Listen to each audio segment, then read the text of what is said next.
Okay, cool. I think it's episode 7. All right. Yeah. Straight to it. What's up with Prison World, man? With to the Disney World, it's Prison World. Man, I guess the thing just got so fractalized and crystallized that it's just like all broken up now. Like, you know what I mean? I guess the body is a prism or whatever. It's like the first prism, but like it's not too bad, you know, if it's all like together, you know, you could probably just like it's probably just like a fun maze to explore and get in and get out of. But you know, once the template of the body's broken down, the maze probably probably got like a bunch of closed areas that were never supposed to be closed and stuff like that. I don't know, and it's just more crystallized, more fractalized, and it's like I guess just more difficult to navigate because it's like the house of mirrors is more difficult. Like the more you shatter the mirror. Dang. And I just feel like if it is a maze, then, you know, there could just be sectors that are closed off. There shouldn't be, and there's potential for some people to be caught in it. Like, on repeat or on loop in a specific spot. And it's like, it's almost, it could be, it's hellish almost. In the first prison, being the body. I feel like we should start there. And that's why I pulled up. I just showed you this video. It's just about birth, and I'm hearing it was like I heard of a woman in Canada who had natural births with doulas, and the kids are unvaccinated, and they're gonna be homeschooled, and the only problem is they just don't have social security numbers. Yeah. So in order to work in the society, so I kind of asked you about Prison World because I'm like looking to get a more clear view on society as a prison, and then so it's like the first one is the vessel or the human body, that's the vessel or the prism, but in the hospitals it's like a ward that like your vessel lands in that ward, and if it was like ocean jargon, you know, it's like the amniotic fluid of the mother, that's the ocean water, and your vessel, you're landing at this port or in this ward in your body, your baby body. Yeah. You know, and then just to get registered in the system, in their social system, where it looks like more limitation, it's just more limitation, but then we take it apart, and this video is, or this song, you know, this audio is just about the details of that and how it can be taken apart as prison. No, it's really a touchy situation at this point. I getting this deep into it. Like I just always ask, like wonder, how many dreams did you have to fall asleep in to wake up in this dream? It's like how many, like how many times has that had? I mean, how many layers down is this? Like into the subconscious or whatever. Yeah, like it's crazy. Such a labyrinth of. Consciousness. Yeah. It is an ocean. Like, yeah, pretty much is an ocean. Yeah. Like, it's an ocean. This body is a vessel in the ocean. And in order to operate in the fake matrix or, like, in the jails in the ocean, you have to be registered in that jail. Yeah. As this name or this title. Yeah. And so begins, like, the psychological trance of being separate. Mm-hmm. I feel like that's sort of like the first split that happens in the baby's consciousness when it was just no mind. You look in its eyes. I like the Tao part where it's like people get excited, but I alone never smile or something like that. What is it? Yeah, it's like a baby. The Tao is expressionless, like a baby before it can smile. Yeah, it's one of the 20-something ones, but yeah. So there's that state of being before the baby can smile. It's one. And then it starts to get in this trance, like these people start using this sound as they keep referring to this baby. That's their name. So there's this sound, and then the sounds baby just starts to, I'm this. I'm no longer nothing, nothing before I could think about it, but now we're just starting to think of ourselves like that. And then it just starts there.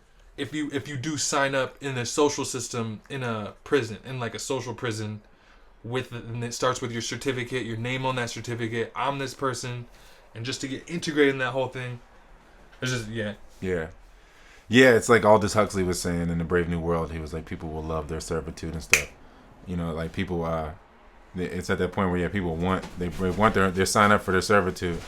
But man, it's crazy. Like the name thing. I feel like the name thing is like, yeah, you name yourself, but then the communication between you and the mother and father, like, or especially the mother, like determines like way it comes out. Cause like I think you name yourself regardless, but then like it gets like flipped, you know what I mean? Because it's all that parasitic activity, so it's like getting all inverted. The names it's probably the same gematria, the same numbers. It's probably, you know what I mean, but it's all flipped like letters and stuff to give you like this new name that's like the same. It equals the same as your name, but it's a parasite name. It's not like really what your name is. Like it's just like you probably, if you came in saying like I'm Kunta Kinte or whatever, you know what I mean? It's like it'll come out as Brad or something if that like equals that like in numerically. Like you know, through Brad Williams Jones. Yeah. Letters mixed around. It's the same gematria. Yeah, it's the same. Yeah, same numerology, and I think that's like kind of what happens, and then then it's just more false identification, and then the calendar with the date, all that identification that comes with that. It's like more and more crystallization of the identification with the tangible. So and then let's pile on top of that the food that dumbs people down. Like it's like the names, the calendars, that whole system, and then being in it, with a shot nervous system because of eating certain foods that just slow your consciousness down. Something about like a spiritual retardation. That's sort of like what I'm looking at. Yeah. Like it's like, dang. Yeah. That's really what's going on with certain foods or certain main foods. It's like it's actually slowing the consciousness down to such a dense level. It's just not as responsive. It's not as like. Yeah, it's a bunch of fire retardants. Like when you ever see something like that? Like it'll be like a fire blanket. It'll be like a fire retardant in here. It's like something that retards the fire. Yeah. Damn. It's like it's like a bunch of everything. We gotta be taking on so many fire retardants. It's like the fire is really just like ignited breath, ignited spirit. Yeah, it's a spirit. Like it's a spirit fire or whatever. It's just the fuel becoming the flame, like it is the oneness of the stillness and motion and everything. But and I was gonna say just in identifying with what's moving, and it's just like forever. Your identity is just built on the wrong premise. And then who knows where it can go once it goes from there. Then you're like... That's the maze. Yeah, then you're Brad Johnson, and then you're from like Nebraska. You're a plumber. Yeah, and all that stuff, And it just keeps getting diluted and flipped. And let's quantify it too, because I feel like the breath, the spirit, if you had cultivated the breath, for a while, and then you're just in a normal session, 5 years deep, in cultivating the breath to where now you're doing consistent breath work. And when you do the breath work though, I want to quantify it. I want to look at brain waves and like what's going on like with the brain activity and how that perception, how a heightened perception equals just a more heightened brain state, either like so high up it's in gamma or a more like still or calm brain state that's in alpha. And like so to look at maybe a baby coming in like they're in gamma, and it's like every bit of food we take in is like just it's decreasing our ability of our brain to check in with the moment in a high frequency. Like our brain's checking with the moment in a high frequency at 40 hertz in a breathwork session. As your perception of reality, there's really no identity involved. There's no thinking involved. Everything is as it is, and it's only as much as you're able to meet reality there, in that place.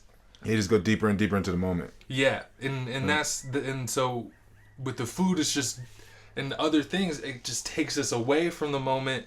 But then and that's probably what locked consciousness is about. Is like you can get locked out of the moment. Physiologically, you get locked out of the moment. Yeah. From a false perspective in this maze, signed up with the social security system. Like you already bought into that first thing, and then piling on top of that is just more things to literally retard your spirit. Yeah, and just drives all your blood into like one area. And instead of like full circulation. yeah, and then that area just dominates. It's just like it's just dominating your internal state of being in that.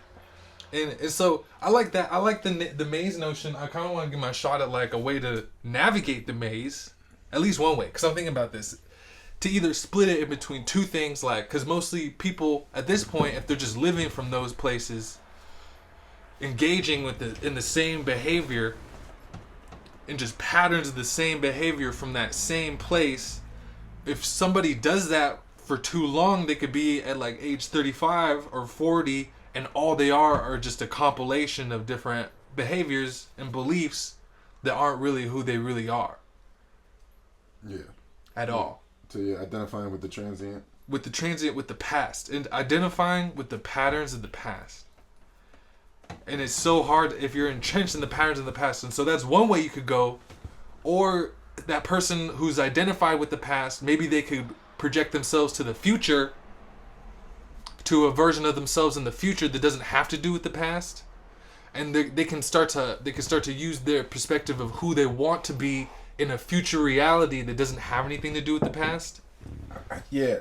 I mean, I wonder how much attachment it really is just to this body, you know, from like just the trauma making you just like being so like ingrained to like identify with these bodies so much. Like Farrell used to always put it like, you know, think about your dog or think about like a farm animal, how like the farm animal is in a cage or it's in a, whatever this area is, it's in that cage. And then it's like, it's in a bigger cage because like, even if it got outside of that cage, it would still be in another cage, like in another thing that's like containing it that would eventually push it back into the cage. And then like, and then so you would say like what, you got like the land that the animal's on, and then like the county that land is in, and then like the state that county's in, and then the country that state is in, like all these different like prisms, all these different cages, like it's like layers and layers of like of cage of like metaphysical and physical like boundary. And because a lot of, you know, you look at it, a lot of the states and countries is still carved up by physical boundaries. Like it's always like still a correlation between physical and metaphysical somehow, like always. Yeah. And I just, you know, I guess like if we weren't so attached to these bodies, they'd be like, man, this is just like my little side body that I do stuff with. I don't know, and I'm just so attached to this one. But it's like, it's not even that big. It's not even like what I'm really supposed to be focused on. Like this is like a GMO dream, really. You know what I mean? And like dreams is like the organic dream is like the real reality, and it's like the GMO. Mm-hmm. You know, and then it's like, it's, you know, being in the perception of like, you know, online and all that stuff is like a deeper GMO dream. Like it's all like more of an illusion. Like, and it's like a snake eating its own tail. And so like, it's a wild thing, like as far as like that, like as far as like the identification, like people just need experiences that prove to them that they shouldn't like have everything just like all their identification into this one place or all their blood in one place, and like everything just in, you know what I mean, like, you know, like Pharaoh used to always say about like cancers and stuff, the cancer or whatever always makes you you know, your focus is everything in one area, one place or whatever, your life is focused on one thing, and then, you know, it's not full circulation. And so like I always feel like, man, you know, like they always say like in the church and stuff, they're like, we're the body of Christ. That, you know, the members is all the body of Christ or whatever. And I just always be feeling like, man, so it's like if we're all like individual trees of life or all individual like bodies of Christ, then like you got all these different bodies that are part of the overall body. And it's like if you identify in one, you probably with one too much, you're probably just burning that one out, and then it just burns out the rest of the tree in other ways. And it's probably like a whole like, it probably is like a whole Merkaba of bodies. I don't know. Like, it, you know, it would make sense, I feel like, to have 11. Probably. You probably have 11 or 11 lives. You know what I mean? It's like, I don't know. Probably something like that. It probably is 11. With the hidden 2. Yeah, exactly. I mean, somehow, like, you got the not you and the non-being and the being part of you, you know, births the 11 lives or whatever. I don't know. I be always wondering, like, how that is, because it's probably just, like, the over-identification and, like, the over-worry that just comes with not having experience, like, transitioning into other what people call dreams or other bodies or whatever, like, in a way that was, like, you know, oh, wow, I cannot deny what's going on anymore. And so it's, you know, it's just easier to to identify with the laws, like, I'm prepared to give up everything to become the vessel of God on earth and all that. You can give all that up a lot easier if you know, like, well, I got these other bodies, you know what I mean? Mm-hmm. And I can always just reproduce from any of those. And I feel like it's just like either people are just really chipped away at to the point where they're down to like everybody's just maybe people don't have that many bodies left that they can even manifest in. They probably manifesting into dogs and stuff or whatever. I don't know, stuff like that's probably happening because people it's probably like that too. I don't know, like I heard it's just it's just however much energy you have at the end. Yeah, like if you don't have a bunch of bodies to manifest to, then I guess you would just identify like, oh man, all my eggs are in this one basket to keep my consciousness moving forward. I gotta perpetuate somehow. Like, let's go deeper into these bodies. I got this quote. I got a quote by me just now, but it's like people cling to this body in equal proportion or just as much as they avoid death or avoid the thought of death. Like, as much people cling to their bodies as much as they avoid death. As much as they, with the fear of that. And that's like the deepest thing in dreams. Like, if you master your dreams, it's the same thing as dying. Like, not as far as like the same things like, oh, you die in this life and like there's a whole funeral and all that, but as far as like your outlook on reality, if you 100% know that, hey, I could, like when this turns off, I got something else is gonna turn on. Yeah, like 100%, like just like every night, like every night, I like the day's over, and I die, and I go to that other place that I'm very familiar with. Whereas like it's actually a more constant place than here. It's actually, but it's just that's the missing factor, I feel like, for everybody in this equation. It's just like the awareness of dreams and like that personal experience with it. There's so many distractions from the dreams. It's like a million distractions, like beyond Wi-Fi and all that. It's like just other people just so distracted in other ways. And then then the physical distractions is ridiculous. If you're on the grid, the more you're on the grid, it's like just more distraction. Like your body just constantly dealing with this humming from the fucking all the EMF radiation. Yeah, it's tough. It's yeah. tough. People, you know what I mean? So some people very well could have good dreams, but they're just like in that web, in that net, and they probably just can't even tap in. Like that's one thing I feel like could be happening. Like it's like regardless of if you remember your dreams or not, because is that the case that like all dreams you don't remember are bad dreams? It's just like there's a trauma somewhere along the line, the chain of the dreams. Like it's always like a chain, and the dreams be like transitioning, and like it's like if the transition, like something happens in that transition that's traumatic, and you be missing so much of what happened before it, even after. Like shit, you'd be like, running from the trauma, like metaphysically running. Like it's like you trying to go further down in the frames. Like that's how I feel. Like as far as like dreams, like it really dreams kind of feel like frames. Like it's all in frames. Like I feel like the way it kind of transitions and the way they start, and then the way that it goes into the next dream, or where the dream clicks into like the next scene or it's like the next scenario.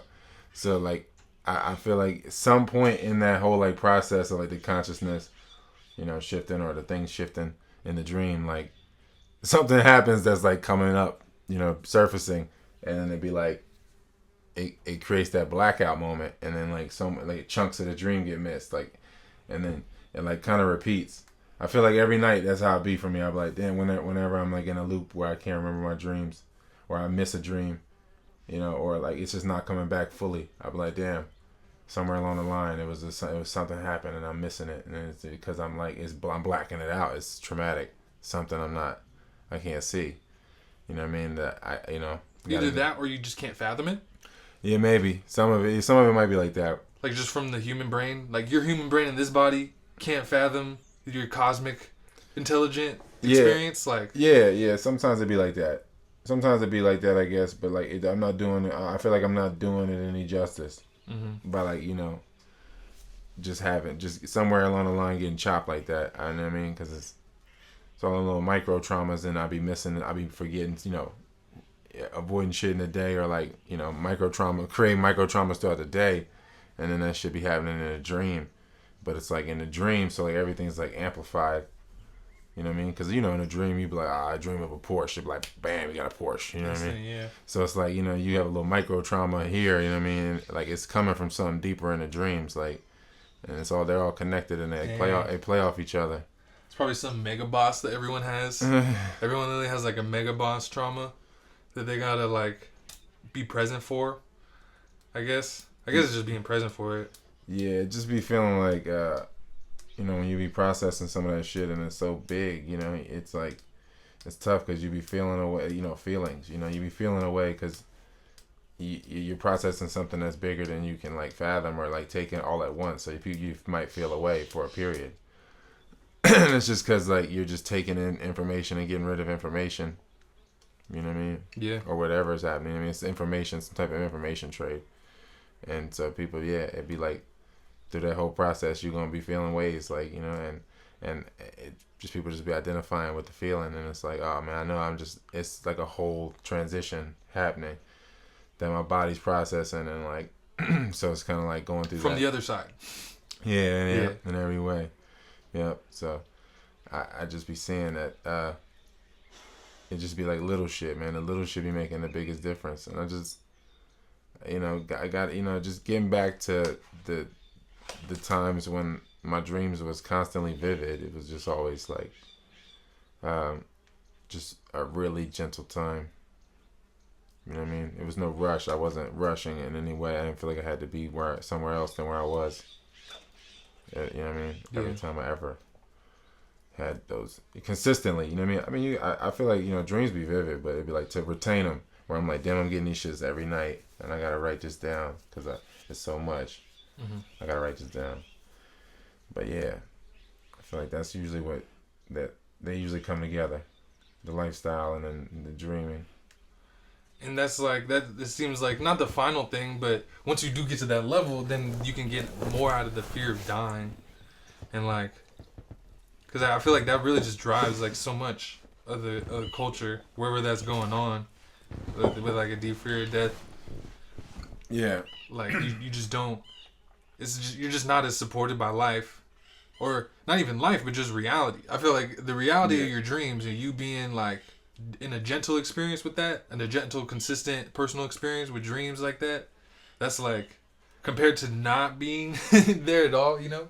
Yeah. It's like you know, it seems like that's the quantum leap. It's a huge leap, just like in humanity, and it's probably like it seems like it's encoded in our genetic evolutionary process. That we all get to these points eventually out of this maze or these prisons, these Russian doll prisons. Yeah. Like yeah.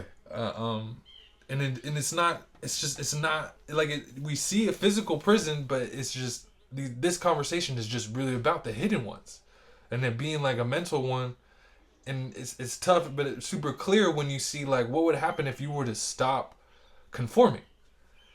Like, what if you stopped conforming to everyone's perception in the society, and stop, you know, playing by the rules? Stop, you know, working hourly wage, like an hourly wage job. Like you fall into a place of isolation. I feel like it's designed to isolate free thinkers in their own mind, and like. And if you don't conform, you just fall. You're just falling out of line into just a place where you can't do anything. Like you legit can't. You can, you definitely can, but it's so impossible to even feel like you're able to do anything if you're not, you know, doing it within the bounds of conforming to society. If that means getting a job and married and a career under that name that's on that certificate that you came here for. Yeah. Like in an unconscious way, because you can still be conscious and, you know, going about it. I feel like even just after this conversation, that's one degree of just being aware, to where it's just not, it doesn't have a hold on you as much as it did before you didn't even see that pointed out. But it's like to this very day, if you fall out of society, where are you at? And like how's your mind been wired to be other than dependent? I feel like on the slave system, or not the slave, but the prison, or just the system, the structures, the institutions. I think it's just dependence on the institutions that can go through generations. I feel like it's like generations of psychological, physical, and spiritual dependence on all these artificial frameworks, and we're still to this day like dealing with it. And to try to get out of it, out of that dependence, is like trying to get out of prison, like a real jail. Yeah, it is. Like right now, that's what's going on. Oh yeah, totally, man. It really is. It's they reinvented slavery. You know what I mean? To where now you gotta feed and house yourself, but it's still like prison. You know, in a lot of ways, just like the way, just through the socioeconomic divisions, and you got racial divisions, all of the divisions. You can see like how like it's set up to be a prison. You know what I mean? People, you know, can lubricate and try to connect and make connections, you know, grapevines through that, you know. But that's the only thing, the human element, or, you know, not even the human element, I guess, you know, the immaterial element of being human is what makes people cross those boundaries and connect or whatever. But like, you just see it's like more and more boundary. They're trying to create more and more boundary every day, where, I mean, at some level, people should be individuals, you know, but it's just like, you know, we should all have clean and clear cells so that everybody would have their own like heavenly habitats, and then they would all just like touch, you know, they would all, you know, at some point they would all meet each, at some level, probably be natural boundaries, and everybody would have their own natural like heavenly habitat, what they're doing on Earth, you know what I mean, living on Earth with the land and not against it, you know. I think that it would be that, you know, it'd be different, you know. We probably still have a lot of the same problems, but it'd be, you know, a lot different, you know, like as far as like you know, the standard, you know what I mean. At this point, it's crazy. But you could have GMO problems, or you could have like organic problems. Yeah, you know, like, yeah, where everybody just learns and it's like, oh man, this was salt made us better, these challenges. Whereas like a lot of these challenges that we go through, just, you know what I mean, the day-to-day challenges aren't even like, it's not even at this point like, so much stuff is the game is so rigged that it's wild, man. It's really wild. Like as far as like, yeah, like the GMO problems, like you're repeatedly doing these same problems. I mean, these same things, and they're not even like you could be right in so many solutions, ways, and then wrong on the real level that matters. So it's like with the Matrix, it's such a crazy thing. Yep. And it just doesn't seem like there's anything offered for people to get out of it, like other than like it's just kind of forcing people to go inwards. I guess it's designed like it's hard coded. Like the only way out is in. Yeah. So yeah. But it's just how do you do that if you've been born dependent and then raised dependent? Yeah. On the outer. Yeah. Know? Yeah. No. That's what the whole thing is about, making people more dependent, more weak, so that they need more. And if they need more, then you can sell them more, or you know what I mean. They're gonna have to sell more themselves for what they would. You know, you just stand in between what they need.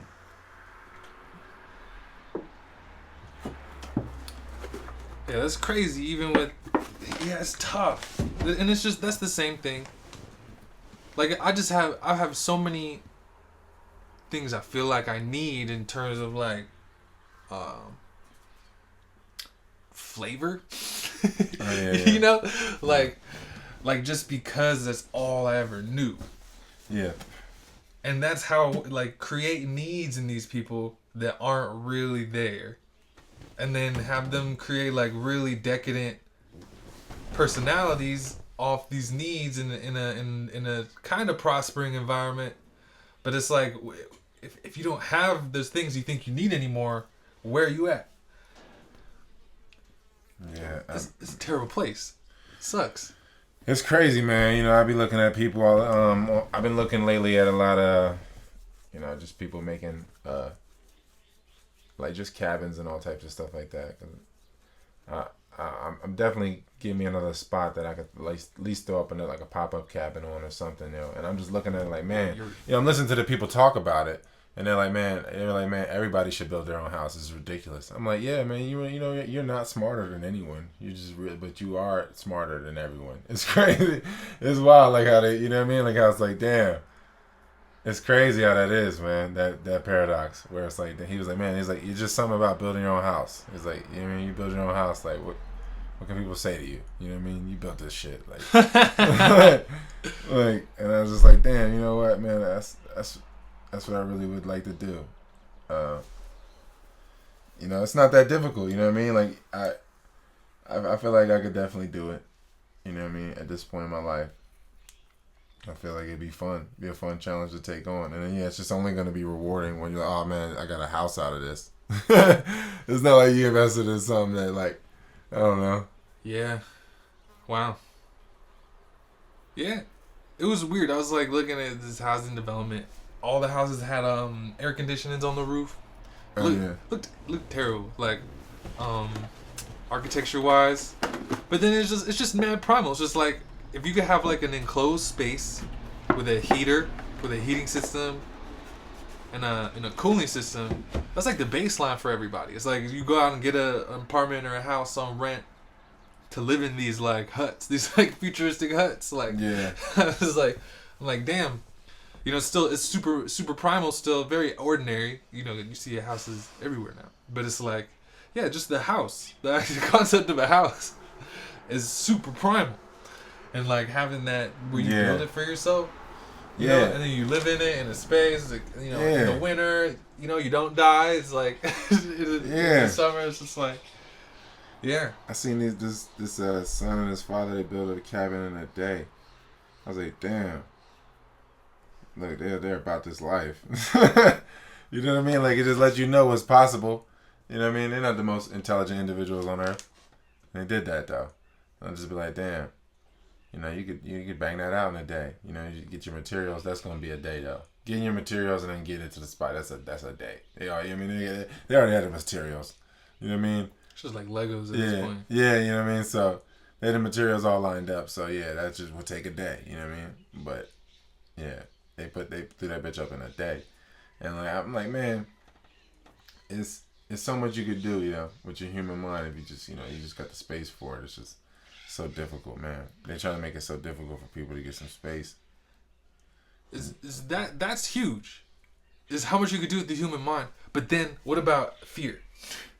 Like if you never go around people? If you have just fear in general just ruins efficiency. Yeah. Like it just ruins your ability to like do anything. Just be like fear is just like you throw that in the equation. It's like paralysis. Yeah. Yeah, it's like spiritual paralysis. And I see that. Like if you were able to not live in fear, and that's why I really feel like it's just like the deepest one is the fear of dying, and that sort of paralyzes everyone. Where I'm thinking right now is maybe just in life, you're literally just to a certain degree experiencing like some spiritual paralysis because of a deep unconscious belief we're keeping alive in death. Like it inhibits us from living life somehow because of how deep that fear is. It literally works its way into everything that we do as far as the subconscious mind. Like somehow it's just going to work its way into us making choices and decisions because we're on this like time frame of like 70-ish years or a time frame like it's not even a time frame. It just really is like a huge repression or aversion to reality. Yeah, man, and then it's just like so many people gonna reinforce the time frame dying around you, man. I'm just seeing that as the days go on. I'm like, damn, man, everybody gonna die. Everybody I know gonna die. And it's like, damn, or I'm gonna die. You know what I mean? Well, like most people you know are gonna die unconsciously, not knowing what they're going into next, and in this like fear, that shouldn't have to really be there. I feel like. Man, I mean, people just be dying, yo. Like, I'm just saying, like, it's crazy. Like, my friend was 38 in 2020, like May of 2020, he died. It's my friend and his brother or whatever. He's my friend too, but He died. He was only like 38, man, or 39 maybe. At the most, he was 39. I was just like, damn, like that's fucking crazy. Yeah. You know what I mean? Like you just dropped dead at that age. You know what I mean? And people and it's people. You know, Patrice died at 40 something. Patrice O'Neal died at 44 or something like that. People be dying. Guru died at like 40 something. So many people died young, man, like out of nowhere. Not out of, I guess people that knew him knew, like, yeah, this guy's an alcoholic, man. This guy, he's terrible or whatever it is. Yeah. They knew, but like it just be crazy, like how people, living in that that identification with we only got so much time, so we might as well do whatever. I guess. Well, that's the thing, is if we're in a maze and that's the truth, is like, dang, I don't know how much time I have here. And like we're in this maze, it's like a quantum maze. It's like a quantum dream trance maze, like a quantum dream trance maze in this body with like infinite potential on like how you could be thinking about it. Yeah, they just imagine you get ejected from your body, and then now you're like disembodied, like you're in between. And now you're in this area. You gotta wait for like people to have a baby in this area for you to maybe body hop to it. You know what I mean? Like some shit like that. It's probably right. I'm thinking like you get just suspended like that probably. But people not even in touch with themselves enough when it happens to have intention, like maintaining any kind of like, it's all gonna just happen haphazardly, and it's all gonna be like going down a slide probably. Yeah, it's like getting thrown. I see it. Yeah, yep, like a quantum slide. It's like a really turbulent slide. It's like mad turbulence, and you're getting like thrown through these spaces as you transition to the next time that you can enter. Yeah, with this same fucking scenario. And it's like all jumbled. It's all gonna shit. match. They all gotta match. It's all gotta synchronize. Yeah. So it's all gotta be the same ingredients. Like fucking crazy. Well, we're figuring it out though, but it's tough when you're born into a society with no established You're born into a society with no established spiritual system of initiation or something like that. That's like based in something like the Medu Neter, or just in reality. And being born into that, and then you're having to figure out and solve this puzzle of a mystery. You're literally figuring out a puzzle of your incarnation, and then your purpose for that, and who you are in that, who you've always been, and how to actually like be yourself in a way to where you're developing on track in life, making the most of your experience, and it's all within this window of a question mark of time, because you don't know when you could die.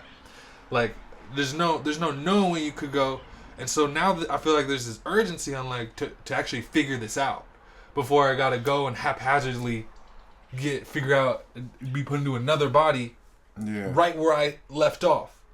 There was somewhere energetically is right somewhere where I was left off. But it's total urgency all the time, and as long as we're not really on track solving GMO problems, I guess I feel like that's a real problem, or this is a real, because I'm experiencing it now. Like I don't know how much time I have to figure this out, and I don't want it to be where when I eject I don't want to have to get ejected from the body. Like fuck, I didn't have enough time.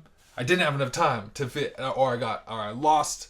I lost sight of what I was coming for, and then I just feel like it's super frustrating for a lot of spirits, or a lot of souls like who gets caught in the prison trance, in that so far off track of their spiritual development, and they're just developing the physical, which could also be linked somewhere. But it's just like, man, I see so much here, and it has everything to do with how the society's rigged to keep us in that state. And I also heard like say if someone got ejected out of their body and they landed another one, but it's all fractured, like as far as like when you're born you sort of get splattered throughout the dimension, all these fragments. There's like just all these fragments of who you are, and we're like born in these broken templates, and to actually like remember ourselves and mend all the fragments, or unify all those broken aspects of ourselves. It's like the context I'm speaking from is a bioenergetic one.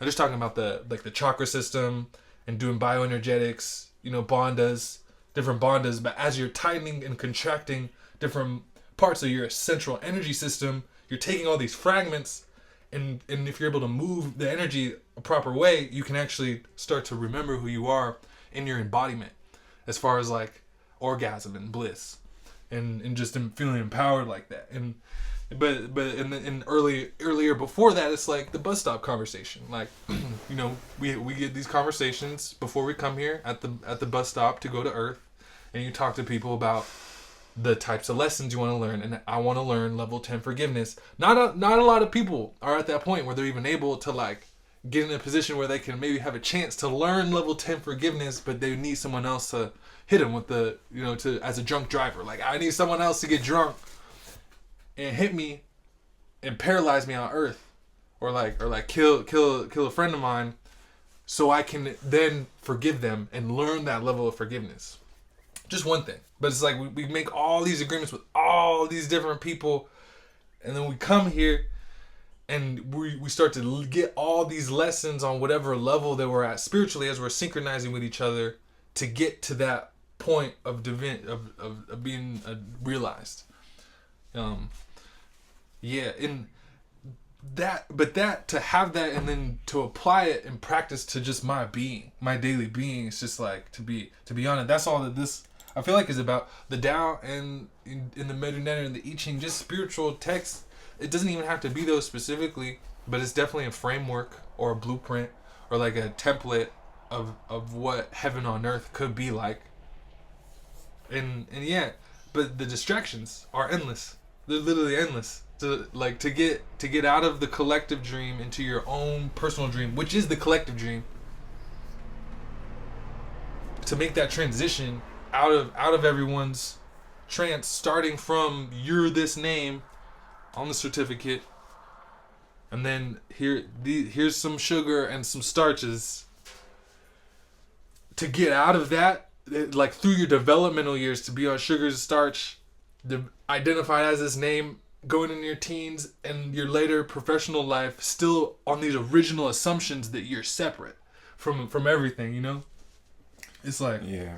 I mean, in different times in your life when you see success is usually when you do it, whether you do it like consciously or unconsciously, like different times where you can like you're experiencing the oneness, or you're experiencing like, you know, you giving to something and then giving equally back to you what you gave to it and stuff like that. Like, I feel like, you know, you see it for different periods, but then like if you break that momentum in different ways, you know, it messes with the whole process. You know, like sometimes it just feels like everything's just speeding up so fast, you know, when you having that kind of success that you just kind of want to self-sabotage and slow it down. Yeah, I think it's what a lot of people, it happens for, and then it messes with the whole process, because then you're like distracted. You're not supposed to be, your trajectory is all different now, and it's like a whole, you know, you gotta restart the whole process from that point. Yeah. And it really is like, even when you start the process, what are your intentions for doing it? And I think that sort of holds like the secret to making it work eventually, is to just get it started in integrity all the way. Because I feel like the only reason it fails is because somewhere you were still out of integrity in your original movement to make that first step. Like, whether you thought you were and not, there could just be some unconscious part, or that part of the dream you keep forgetting. Something that's there that's still sabotaging the entire trajectory. Like, is because it wasn't there in the beginning. If you didn't have it in the beginning, and you don't like really set that foundation of reality creation, eventually it's gonna... It's just like the more that you see it work, you know, if you see things work and you win, especially when they work in your favor and you see it happen, and then, you know, you go against the process, then it's like you get the punishment's like twice as bad, because the reward would have been twice as good. So makes sense. Once life knows that you know, and then your punishments just multiply, because your rewards would have multiplied. Yeah. I heard, I mean, this is Tao Town, like, in the I Ching, what's up with youthful folly? Yeah, I mean, it's just, you know, it's just youthful. See, they're all, like, self-explanatory in a lot of ways, but yeah, you know, it's definitely, Like, it's important though. It's saying that is encoded in the I Ching is that type of behavior. Like, you're innocently doing things that you shouldn't been doing. Yeah, and that's a part of it. But once you do know, some of those lines you see some of those lines. It says the different descriptions like for different lines in that, and one of the lines is like, you shouldn't be experiencing this. You're too old. You're too high, and I mean this line at this place in the this high in the hexagram shouldn't be experiencing this. And it's just funny, like how it be like that though. Yeah, but it's always gonna be somebody doing that, I guess, with every experience. Everywhere. Yeah. Somebody that's just like out of place, but they're there. So because it has to be somebody out of place. That's crazy. That's super crazy. So there's that. So there's all these things going on. I feel like that's where I value. What was I think it was that Psalm quote that you posted a second ago. The first song. The first song. It was the very first song. The first song is something about the dude. What's the difference between the dude? He like. He just. He likes the laws of the Lord. Or something? Yeah, like he does. It's it. He just meditates on the laws of the Lord, and he's like a tree or whatever, and he's not like the seedless waste. You know what I mean? What is the name? I forget the name of what that is. Chard or something. Yeah, not chard. The chaff. The chaff. Yeah, when they would harvest the grain, they take the berries or the seed and everything that's the waste was the chaff, had no seed, no kernels. So it's just funny how it's like the seedless waste. You take that, you know what I mean? That's just that gets burnt up. Well, that's really what it is. It's kind of it's hard. It's like really kind of really shitting on people in the Bible. Like calling them chaff. It's crazy, man. Like, but some of that stuff is so accurate, man. Some of that stuff is incredible, yo. Like, as far as like some of the things that they're talking about, it's incredible because the story's so old, It's encoded. The original story. And you just see, and you see people doing these things, the exact same things, the same. In throughout time. Yeah, you're like, fuck, this is like the things that happen. This is like a story of the things.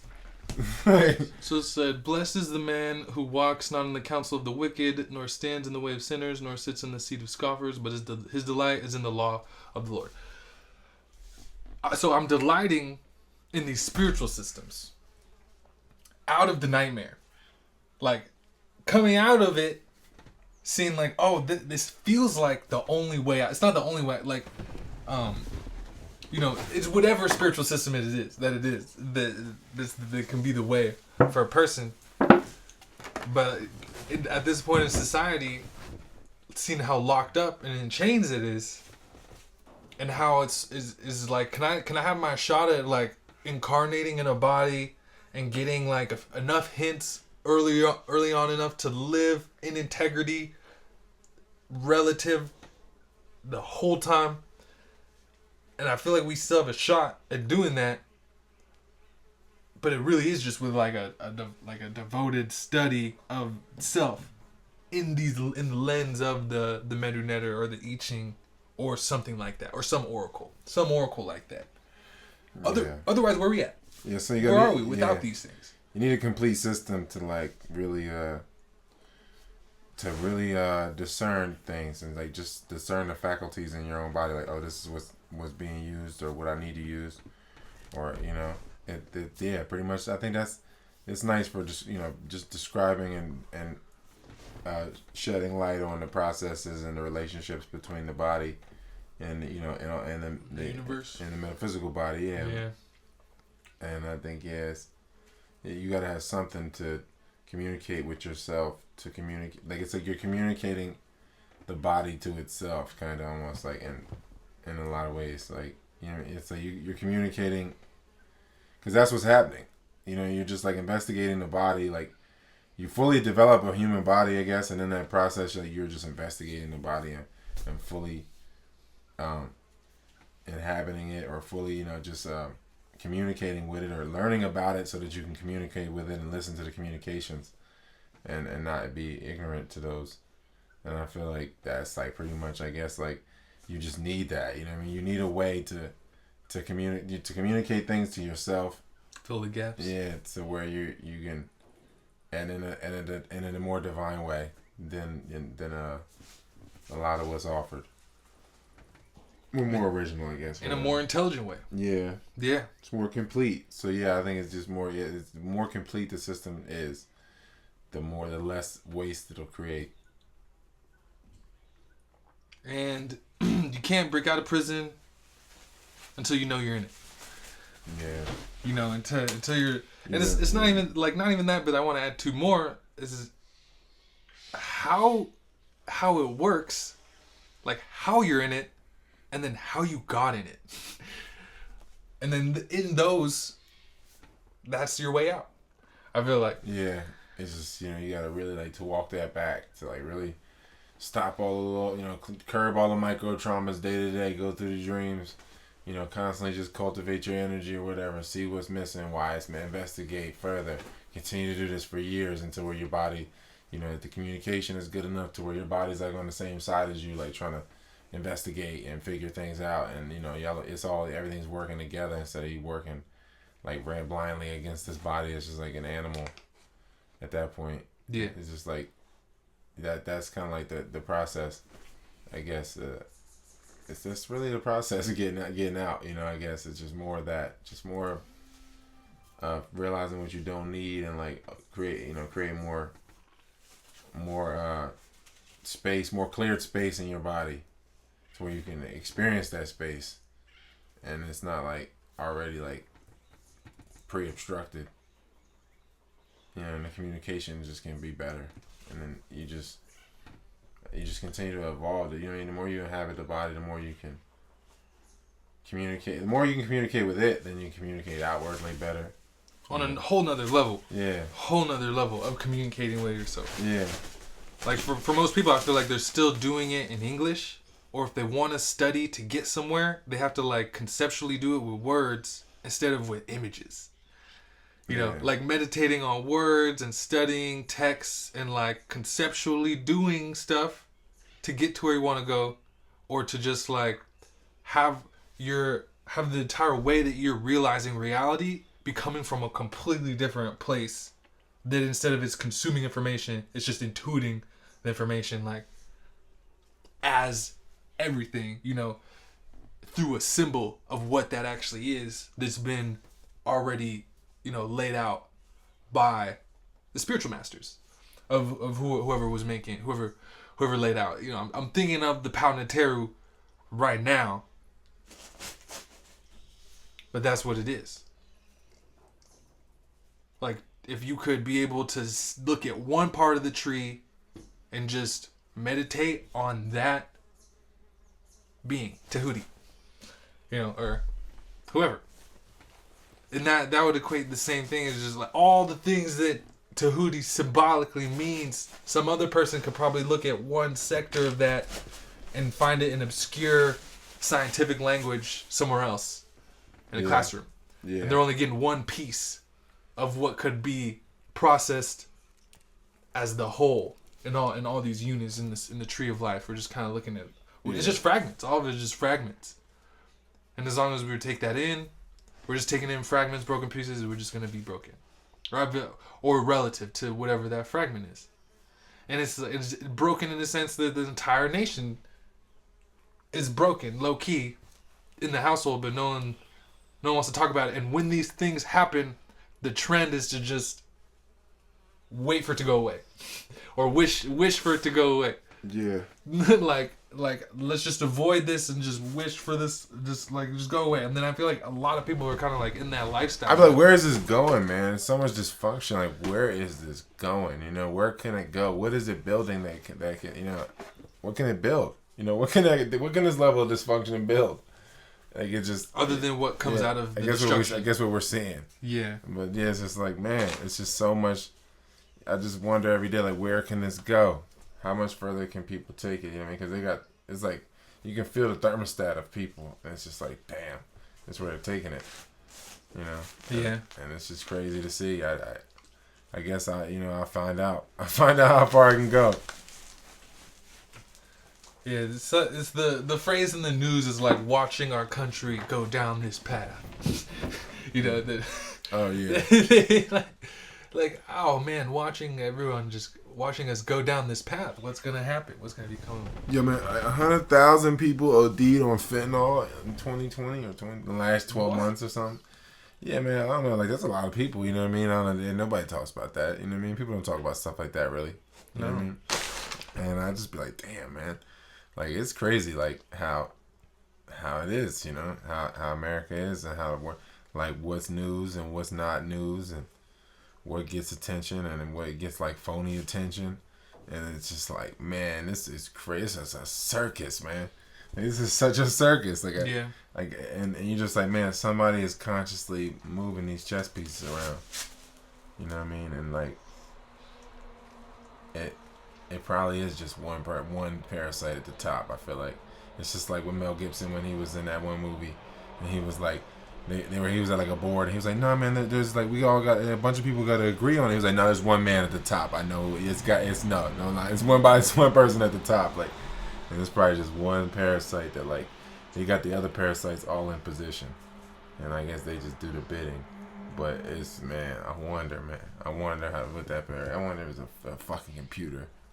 It's a half computer person. I keep seeing all of it is not necessary evil, but in the play of humanity and us living through dramas and stories and conflict to get to a synthesis, like confused conflict to get to like a synthesis point, there's probably is like a quantum parasite, and all the parasites deep down they know that it's just a part of the play still. And it's just like, everyone just has to keep feeling like they're in the play. We're doing evil shit, but this is just part of the balance. Like the ultimate balance of what's going on. And it really just is a drama or a play. And I feel like to even see it deeper is how we relate through stories. And like the main way humans are relating is just through shared dramas. Like, oh, your drama? That's like my drama. At my house. And, you know, with TVs and movies and the whole aspect of drama and the language I found. Drama bonds. This is the drama bonds. Dog. For real though. And if there was, it's like in our DNA to see the synthesis, like a crescendo, like a bell curve or like a wave, you know? It's in nature. The wave is in nature. And so if you have like a movie where there's like some shit that happens but then it doesn't get resolved, it contributes to like an incomplete heart. Like in a person, like there's just their heart isn't as complete because the stories and dramas that they just saw isn't complete either. And at the heart of humanity is this story, or these like this drama of what's going on through these challenges and stuff. And so it's like when we're seeing like the whole thing as a play and the balance on an atomic level, there's things that we would call evil, but studying the I Ching philosophy last week, I'm looking at how I cannot brand it as evil and keep it at an arm's length distance. But if I brand it, it's not at arm's length anymore, and it's like I'm dealing with it. You know, but it's like the evil that's there, that's on an atomic level, everything's balanced. I don't brand it as evil. These parasites are playing their role. These demons are not. I'm not gonna say demons, but yeah, it's like a mailer demon. It's like a demon. You know what I mean? You ever send you ever talk about that before? No. Like if you send an email to an email that doesn't exist, whoa, it gives you the mailer demon email back, but it's spelled DAEMON. You know, like how you really supposed to spell demon or daemon, yeah. And they make Amen and Damon. You know what I mean? The Amen is Amen Ra is the unseen God, and Damon is, you know, the seen God or whatever, and then, you know, the seen spirit or whatever. The day moon, the sun moon, yeah, the life, the dual being. Yeah. So he you know, like it's like a part. It's like a built-in feature to the Matrix. Yeah. And totally impersonal. Yeah. Like all the to the highest parasite though is what I'm feeling like it is. And there's a game that they play that's all based the field is on. It's on the frequency of fear, right on fear. It's just fear and doubt, and then you can really, really take advantage of some spiritual beings. If you can, we've seen it happen. We're not gonna go into it. But it's like, I think it's just and then a lot of people, the bodies, they probably are even more oblivious. They're probably so numb and so oblivious. The higher you go up, the bodies. Yeah. Because they're just hosts. Then they just think that they are what they think they are. Yeah. You know what I mean? And it's like, I wonder how many are really in touch though, like with knowing like this is all demons, inhabiting me. Part of me, I had this vision the other day of just like someone who starts killing people, but sort of what happens to the consciousness of the person once they start doing that to other people, because they're really just doing that to themselves. And I feel like there's something encoded in the spiritual network to sort of like remove that person from that body, and the body's just doing that stuff because they're gone. That person's gone. The person who's murdering people, that's not who was there before. So it's like there's sort of this energy or this consciousness behind all these bodies that it's like once you really see what's going on, prop them up. Yeah, it's getting propped up, and the original person isn't even there anymore. They're just zombies. Yeah. They're dead. They're like just zombies. Yeah. And that's from the highest degree of severity in these cabals, but to other degrees just in the household on a starch sugar diet. Like, I'm this person. Like I'm really this person. I have this amount of energy. I have these likes and dislikes, and there's a pattern that I get into, a groove of behavior that just gets deeper and deeper as the days go by. And then, just now people are just really in that mold or just in that groove. And then, if it's the diet continues, brain's calcified there. And it's like a real live, it's not a zombie, it's a person. It's Kevin. Yeah. Hey, hey man, it's Kevin. It's like, hey guys, is it a zombie? I think this is where the issue of Hollywood comes in, as something that with all these movies has been priming everyone to go somewhere. Like, it's just prime for all these years, seeing these zombie movies and all these apocalypse movies. It's been priming people. Like Manchurian Candidate, man. When they get the candidates and they have like basically they're like they train these people up, and then like they recruit people that train their bodies in certain ways to certain extents, and then they just activate them with like hypnosis and shit, and then they go kill a president or some dumb shit. You know what I mean? So it's crazy how like I always be thinking about that stuff. Like, man, it's kind of like that movie. What was that one movie with Samuel Jackson when everybody had the phones, and then he like just changed the frequency of coming through the phones. Everybody started killing each other. What? Yeah, I forget the name. The Kingsman. I think it was that shit. But it was like I always be thinking about that, like especially with the conspiracies now, 5G and everything going on. I always be wondering, like, man, what's this gonna do? Like when this is ringing off of people's bodies, like. I don't know. What's it going to do? Because, these people are so open. You know what I mean? The bodies are just so... It's like... It really is like the movie Split, man. Like when they at one point they said his name, and then the actual him came back to his body, like, click, and he was like, hey... He's like, what's today? And he's like, what's the year? And he's like, no. He's like, I have a shotgun in the closet. Kill me. You know what I'm saying? Like, that shit, like, because he didn't know, all the things he had did or whatever, I guess. And so it'd be like, damn, man, the body you be already past that body. You probably wake up in a dream like, what? This body's still on? Dude, yeah. And just been so off and traumatized that you just been like, man, John has lost that seat, Yeah, straight up. And I mean, that's that moment of like being disembodied. You're like, oh, dang.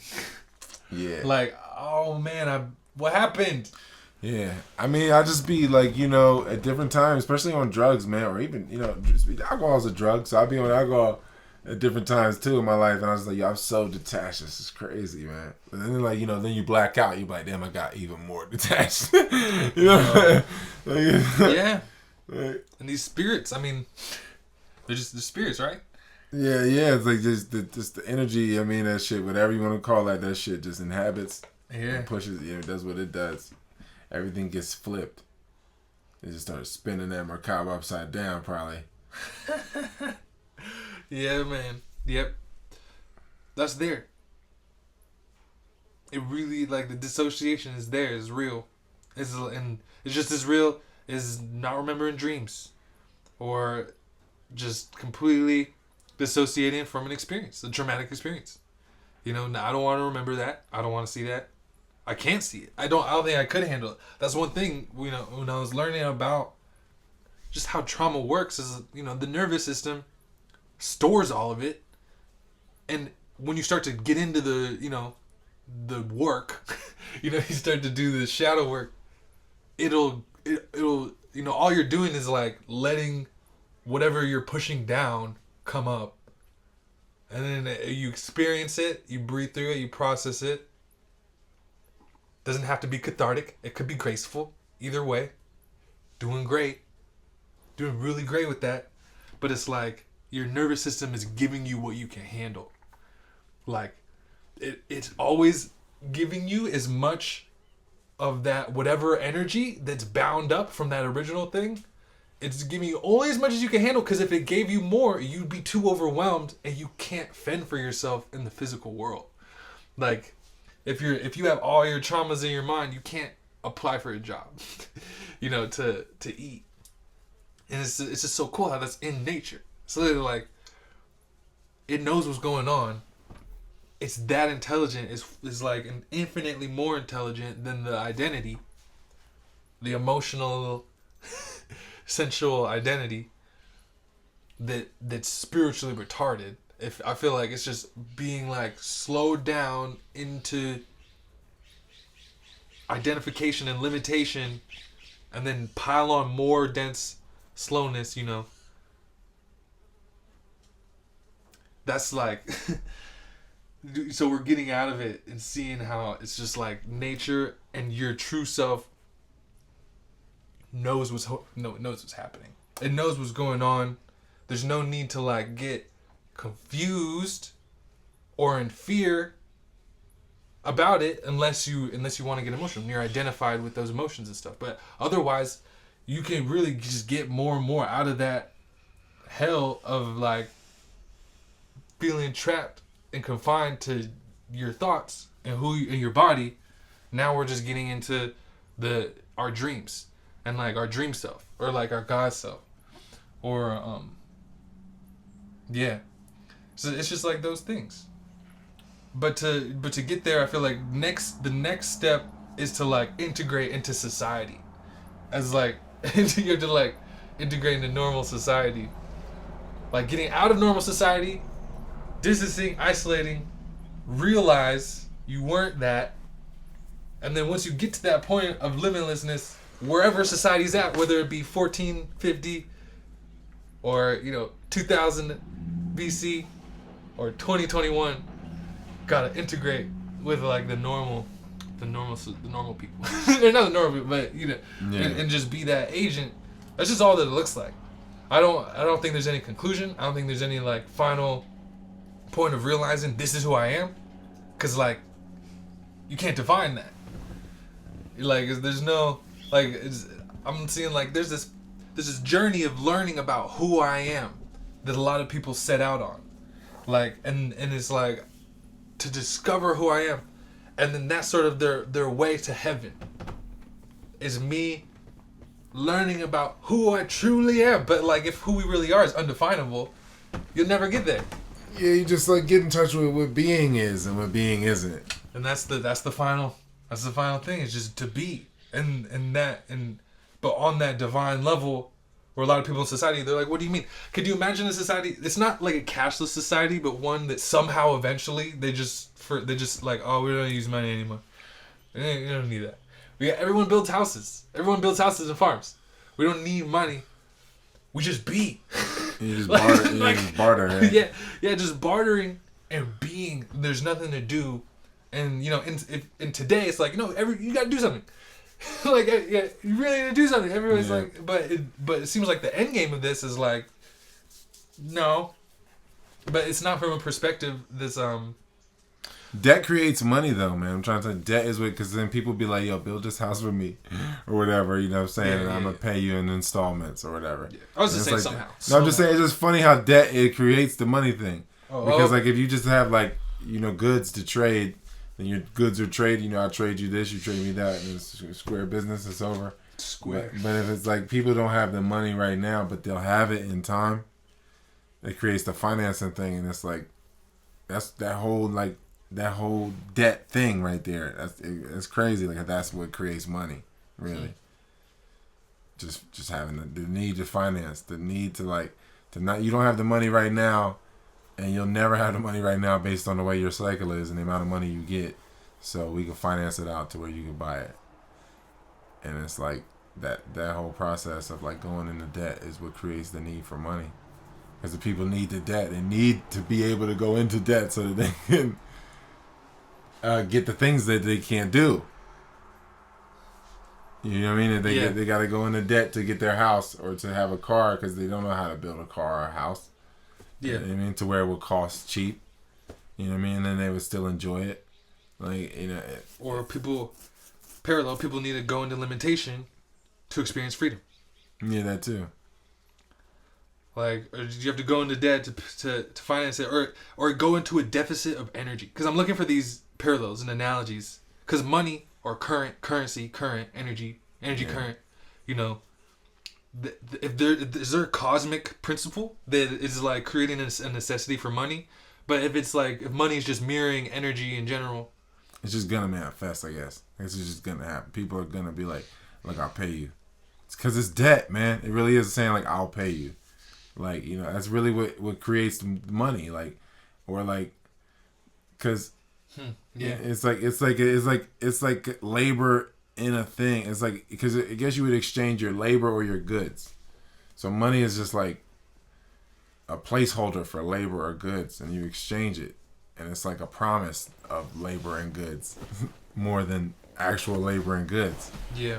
So it's really like a promissory note. You know, it really is debt. Like, and yeah, it's a wild relationship. Like the whole money thing, why money gets created, and how it just manifests. Like from more people not being able to fill those gaps. So it's just like, well, I can do what I can do, and this not gonna. I need a house right now, so I can just do what I can do until I can chip away at trying to pay this off. Damn. And then they just like promise. It's like a promissory. Money's like a promissory note, so it's like you're promising to pay it off. You're exchanging your breath. Like, I'm gonna dedicate all these breaths of my life to acquiring this money to pay this my off. Mortgage. Yeah. For your car. Because, you know, you see mechanics, man. I see mechanics all the time. They come up and get shit, man. They be finding cars and stuff, and they make them shit dope. And I'm like, damn, see, if you just know how, it's, you know, the amount of money you need for projects is always less if you know how to do stuff. So everything is just like, yeah, man, this is inexpensive. I can do it all. I don't have to pay somebody to do it. And it's like a different kind of empowerment. And I feel like, yeah, like that's... And perception of wealth. Yeah. Completely different perception of wealth. Yeah. Because I feel like, you know, that's what happens. Like, once you know you can do stuff, and then, like, then you're just harder to get ahead of yourself. Because you just, like, you know what it takes to make stuff, so you know what it takes to break stuff. You know what don't work and what works, you know what I mean? Because, you know, you function, you know what I mean? You're not dysfunctional. Yeah. So, it's like... Working on functional things. Yeah, everything you can tell. Making functional things. You can feel when there's something off in the functioning in your life and stuff. Trying to function. Yeah, and it's a funny thing, like just seeing how people are, man. People that just know how it changes their whole perception of money, because they just like, all I need is the material. I can do it. I don't need to pay. I don't need the material and to pay someone. Just do it yourself. Yeah, you know a guy like that. Yeah, a few people like that. I mean, a few people that are nasty with it, but like, it's like, man, the older I get, or the longer I'm on this earth, the more I just want to, you know, not need motherfuckers for anything. You know what I mean? Like, as far as like the things around the house and stuff like that. Yeah. Like, it just makes me feel more like a bitch. You know what I mean? When I'm like, damn, man, I need this dude to do this, man. Like, whatever it is. You know, but I guess, you know, it's whatever, you know. If you can get equal trades, I guess it doesn't matter. But I still be feeling that way. I'll be like, damn, I want to know how to do everything, you know. Yeah.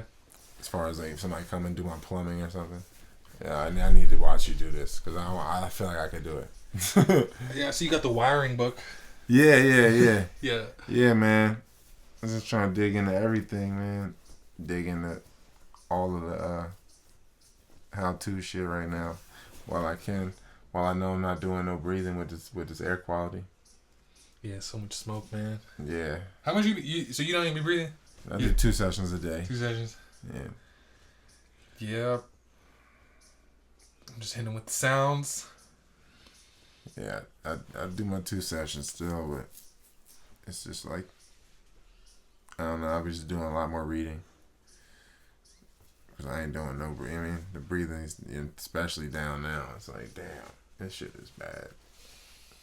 But, it's what you sign up for with fucking California. Yeah. Yeah. Well, damn. Yeah. Yeah, no, it's tough. It's gotta be tough, man. Yeah. Every year with this shit, man. That's why I usually end up just leaving. Because it's just like, it's ridiculous, man. Especially this year. It's the drought. It's just... Has it been getting worse each year? Or? Yeah, I mean, like, I remember I came here before and it was a drought one of these years. But then, like, I was looking at the shit, in my phone. It was like 4 years ago today. And it was like, damn, man, the stream was running fully. Like, it was the winter. 4 years ago, you know what I mean? But, I don't know, like, I remember it being a drought at one point. I think I'm going to say 2013. Like a real drought. Like the same as right now. I remember that. There was like news about it and stuff. I think it's kind of now I think it's the same. I think right now it's on the same level as then. But no one's talking about it as much as they were last time. Yeah, like, because if this is bad, you know what I mean? Usually it'd be like something going, but there's nothing going right now. It's really wild. It's really wild how parched California is. I feel for these trees. They're coming down. A lot of trees coming down. You can see them leaning and shit. Yeah, just leaning and yeah. Like some of them be having color, because you can tell they have like a little more water to get to. Yeah. Than other ones. Yeah, still some moisture in the soil. Yeah. But right now they ain't getting the air is probably too much carbon for them. And then yeah, it's just so dry. It's so parched. I be looking at all the trees. I'm like, oh man, look at these trees. I mean, a lot of it, especially on the road coming up. You know what I mean? Once my man pointed it out, I was like, oh yeah, you're right, yo. All these shits is leaning on the road.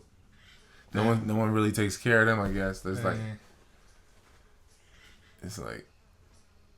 it's crazy, man. These shits is huge, man. Like some of these trees, it's just like 150 years old, 200 years old, maybe some of them. But like, man, just takes a few droughts. I wonder at this point. I wonder, if it's just like it was used to like a lot more support in its early days, and it got bigger, too big for its bridges now. Yeah, that's crazy, man. And then they're all competing for water. I mean, I guess they're all kind of like keeping each other up in the roots, maybe, I don't know, but they're all at some level they're competing for water. I feel like they're not even competing either. It's just like they don't even think about it. They don't. Yeah. They just don't. Whatever comes. Yeah, whatever's in the soil. Yeah. Well, shit. So overall, man, this is all about the prison world and like prison society. Yeah, we in a certain. It's crazy, man. They got their finger on the thermostat to keep this shit in a certain way. The pH of the body of Christ, the people of the earth. Damn. Well, yeah, and it's so methodical. And it's like, it's very well thought through. It's ingenious. The systems is a myriad that we can't cover or talk about probably for a while until we come into more awareness about what's actually happening in truth. Because it just looks like a bunch of confusion. I feel like it's just mad confusion and mad fear. It's just a bunch of confusion and fear. Yeah. And so it's like an image that's developing. It's emerging. It's an emergent world. I feel like a lot of people like to jump to realities a little too quick. I really love the news I'm hearing about some hospitals. They're like, we can't really do vaccine mandates because too many employees are leaving. Yeah. we can't run the hospitals. So I heard that happen in Louisiana and Texas. Yeah, and it's just shit like that I continually, the whole time since the beginning, the whole time through, I'm just gonna keep watching for things like that. As far as like people are just like, this is dumb. This is fucking stupid. Yeah. And it's too dumb for everyone. Even the people who aren't even like a part of the conversation that's just like, it's just gonna get too much unless they're completely numbed out. I just Okay. wonder if it really is what they say it is as far as how many people got vaccinated. You know, they say that 70% of black people or whatever aren't vaccinated. Yeah. That's probably true. You know what I mean? I don't know. That's probably true. I don't know. Probably 3 out of 10 just are just blind. You know, and then, you know, I guess like as far as the rest of the country, they be they saying only like 80 to 100 million people aren't. Or something, 80 million people aren't. Or something. And like so that they're saying that almost 300 million people or something, 200 some million people got it. So like, What fraction of the whole population is that? they say it's 330 or 340 million of us. They're saying 300 million got vaccinated? They're saying that 80 million of us didn't. So like 200, Wow. 200 20. is something. What? Because I don't know if it's 340 or 3 something. It might be 260. It might be 260 million people got it supposedly. If that's true, that's crazy. Like, aren't all these people are gonna feel a way? Like, I guess they're gonna feel entitled to be able to do things if they, vaccine mandates come out. That's like, why they got them. That's why the majority of them got them. They're like, whatever. I'm gonna be able to do this shit. I got the vaccine. Like, I'm doing this. I got the vaccine so I could do this shit. Yeah, and I feel like it's just what's gonna stop a lot of it. You know what I mean? Like that's gonna. It's just crazy. Like how the 80 million gonna get together to create an economy to work together. That's the interesting thing. What? No. How? When are people like, bruh, this is so dumb. Like, Yeah. if you have it, if you got it, why are we tripping about people who don't have it? Like because the whole purpose of it is like, It doesn't make no sense, man. because that's the main argument. Because it's supposed to be effective, right? Yeah, like if you're around people that don't have it, it doesn't matter for you because you got it. That's why you got it, right? Like, that's the main argument. Yeah. I need to go no further. Why are we talking about this like this still? It doesn't make any sense, but we always get to that point, and somehow, people hit me up. Yeah, people hit me up all the time. Like, I can't get a job unless I gotta get this vaccine now. Yeah, because it's a prison society. That's what, like, if Yeah. you don't conform, where are you at?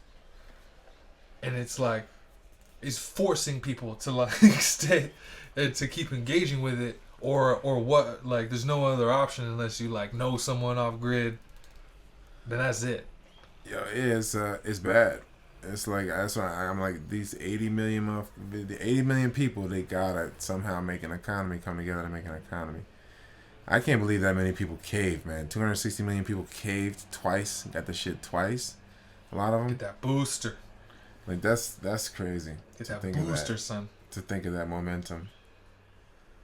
But 80 million is still pretty strong, especially because 80 million are all pretty much like devout, like not gonna get it. Probably the 80 million that don't have it, if that's the case. 18.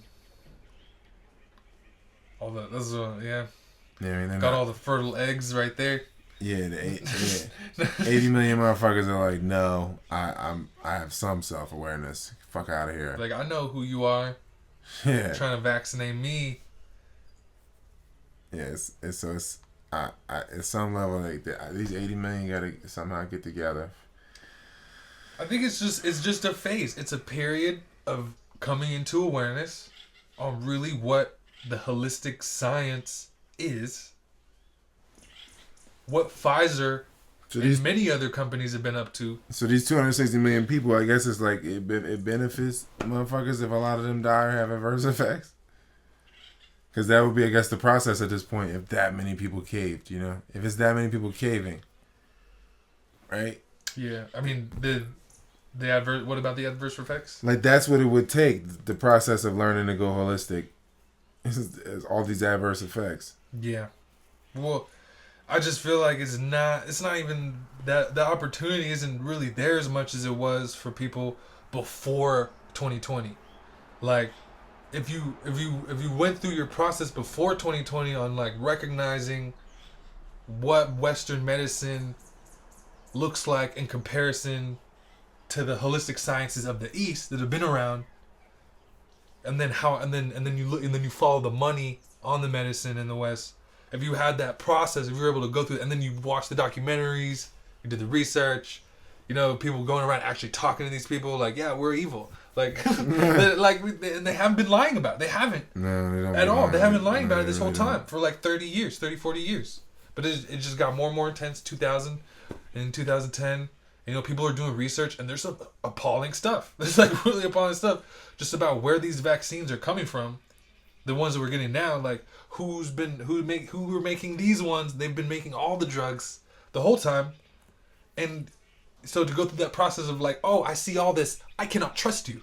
Like, I cannot trust the system. I gotta find a way to like, yeah, okay, if I have like pressing injuries or illnesses now, I can you know, do the transhuman boogie, get that stuff dealt with. But then it's like, you know, we can get more into a lifestyle. Yeah, it's all preventative. Like, yeah, like I feel like our power kind of relies in what the military is gonna do, because like right now too, you know, none of them really want it, and so like they're trying to mandate it, and then, you know, Biden was like, you should get dishonorable discharge if you don't. Biden's like, no. He's like, you shouldn't be able to get a or you should be able to get an honorable. Yeah. You should not be able to do that. Yeah. Because everyone's supposed to get this vaccine. Yeah. And if you don't, I'm disappointed in you. I'm very yeah. trying my patience. Yeah, so you get dishonorable discharge. Yeah. And so yeah, like I feel like, you know, if all the military, you know, really like, you know, really bucks up, I feel like that, you know, that would be the biggest support, really, because the military doesn't want that shit. They're like the healthiest motherfuckers, you know, as for relative to this society. They're a lot of the healthiest people as far as being in shape and stuff. They're the only people being held accountable at any level, really, on like a weekly basis. Like, I feel like it's got to be something, you know what I mean, to come out of that, just out of just needing to survive in a war zone. Yeah, I feel like, so, you know, if these people all don't agree with it, don't get it, you know, the troops, you know, if they all start to defect, like, I'm not doing this, you know, and I don't know, I don't see why they couldn't accumulate en masse. And but look, we are the actual power of this country, really. You know, everything else is just metal without us. Yeah, the military. Yeah, like it's just the guns and the machinery is just fucking metal without them. So like, I feel like if they was this, you know, say no, like as they've been trying, you know, so far it looks like the military, you know, trying to at least, a lot of them. Yeah, they want to buck it and say no. That would be good, and then they can organize and create a whole other country, man. I really feel like it'd be smooth. It would be a lot more peaceful just to create two countries, man. Like somehow we could do it. I really feel like it'd just be better, man. Like Czechoslovakia, you know what I mean? Now it's a Czech Republic and Slovakia. They was just different, man. The Czechs was like, we're Czechs, you know what I mean? Y'all Slovakians, you know what I mean? You do what y'all do, we do what we do. We'll no longer be one country, but you can still come across, you know, whatever. Like, that's tight. Yeah, and I feel like, you know, that's like when that happens, then, you know, that's what we should do in America. I feel like on a bigger scale, like it should just be more of that. Like, however, and if you're like in a red area, it should just have some, with all the remote capabilities, it's got to be a way for us to be in a red area and still be able to have commerce with the other red areas. You know what I mean? So like if you're in a red area in a state that's like ran by blue cities, like in Pennsylvania, it's a lot of red areas in the country. Like those areas still, you know, connect to a lot of other red areas. I don't know why they can't just connect, be part of their own country. Just like how, like, you know, Turkey got some islands in the Mediterranean that's right next to the Greek islands. It's like they still be flying over, you know what I mean? It's like, look, as long as y'all not flying over in an aggressive way, you know, you can fly and deliver stuff or whatever. I don't see why we can't just do that, man. Like, but they don't. They're parasites. That's real leadership. Yeah, but that's gonna require some real leadership. They're parasites though, and they would never want to give up the military might, so they want to control these people, or bring in a whole new class of drones that they can inject it with stuff. Yeah. You know what I mean? Or just take the military out with the injection, so then we don't have military, so then we're just vulnerable. You know what I mean? Like, I feel like it's like a lot of ways they could be going at that. I don't know, but. You know, I feel like that we could definitely peacefully divorce. I don't see why we gotta do it this way, but I see it. Parasites just they won't quit because it's over. They can't create. They know that they'll just continue to degrade because they ain't got nothing to leech off of. So whatever they got is whatever they got, and it'll just continue to degrade because there's no fight to keep it. Yeah, there's nothing to refresh it. Yeah, to make it better. And that's their livelihood. I feel like if without that, then they're nothing. So it's like defend it like it's life or death, and that's the nature of this war. Yeah, I mean it's nuts where it's at because where they got it, where the establishment has it is like the establishment is the cities. You know, get people together, get people dependent, get people separated from the land. Yeah. And that's the establishment, and you know who runs the cities. You know what I mean? It's like whoever runs the cities is that's who's vamping the country. Yeah. You know what I mean? Like the hospitals. Yeah. So they're vamping the country, and then you got the people in the country that's actually in the country. Like that's pretty much the separation of people. So it would be tough. You got all these dependent people for them to just if they were just to be like, all right, fine, let's just divorce. The people in the country be like, fine. we've been living like this, but the people in the cities will be like, we don't know how to do anything. We rely on the imports from the countryside and everything getting done from people from the country, because a lot of the people that are going to be doing the plumbing and different shit and like in the cities, they might not necessarily live in these cities. They probably live in the country somewhere. Might commute an hour to the city, in the county. Yeah, he just don't even want to be in the city. But a lot of hands-on people are from the countryside. And just they got people not doing things with their hands and separated like this so much that it's like so grouped up now of like millions of people that don't know to do anything. They're completing each other. Yeah. Millions of people completing each other in societies. Yeah. What can you do instead? Oh, compliment. Yeah. I guess. Yeah. They're all just like leaning on it, and the foundation is just already unstable, and they're all just like leaning on each other. With incomplete actions, as far as like I can't complete the action of fixing my toilet myself. I gotta go like a partial way and maybe breathe some breaths to get this money. Yeah. So they can complete it for me. Yeah. And everybody's just completing shit for each other and then instead of complimenting each other. Yeah. Or just kind of complimenting, but. And then you just be distracted. You know what I mean? By whatever you had to do to get the money, the universal trade substance. Because you're really doing that. You're really putting that energy into that job. Like, that's your life force. This is your time here. Like, yeah, and then like, whatever that takes from you, you're just like, I'm accepting it. I'll do this shit to get the other things I want. Just like in the physical world, in the outer world. And that's how people are with getting the jab. They they really are. In that place where they're just like, well, I'm not giving up my livelihood or whatever. And you're like, oh man, they're just forced to be creative all at once, and they never exercise that.